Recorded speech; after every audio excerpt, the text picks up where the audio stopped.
وہ کلمہ مبارکہ جسے پڑھنے والا دنیا و آخرت کی مصیبتوں سے بچ جاتا ہے۔ دنیا میں اپنی تقواؤدوں سے مقام پیدا کرنے والوں کی راہیں اکثر مشکلات کی وجہ سے بند اور تنگ ہو جاتی ہیں۔ دنیا میں اپنی تقواؤدوں سے مقام پیدا کرنے والوں کی راہیں اکثر مشکلات کی وجہ سے بند اور تنگ ہو جاتی ہیں۔ ان کی امیدیں ٹوٹ جاتی ہیں، گمراہ ہو کر وہ گناہوں اور شرک میں پڑ جاتے ہیں، جادو ٹونا کے وہموں میں پڑ جاتے اور ڈپریشن میں مبتلا ہو جاتے ہیں۔ آج ہم آپ کو ایک ایسے کلمہ پاک کی خصوصیات سے متعارف کراتے ہیں جسے پڑھنے والے پر دنیا ہی کی آخرت کی مشکلات بھی کم ہو جاتی ہیں۔ کاروبار ہو یا ملازمت میں عدم سکون، گھریلو ناچاقی ہو یا کالے جادو کا خوف، الغرض یہ کلمہ پڑھنے والوں پر شیطانی اعمال کا اثر نہیں ہوگا۔ اس کلمہ پاک کے ذاکر پر جنت واجب ہو جاتی ہے۔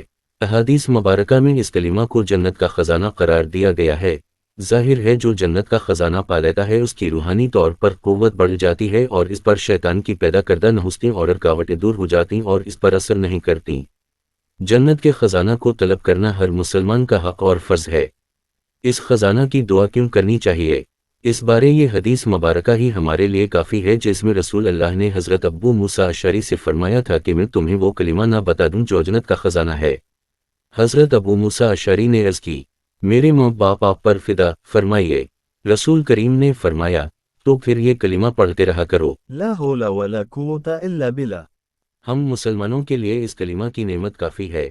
ہر کام میں آسانی اور جو کام آپ کرنا چاہتے ہیں ان میں اللہ کی رضا شامل کرنے کے لیے یہ کلمہ ہر کسی کو اپنی زبان پر جاری و ساری رکھنا چاہیے۔ کسی بھی برے کام سے رک جائیں گے اور جائز کاموں میں خیر و برکت پیدا ہوگی۔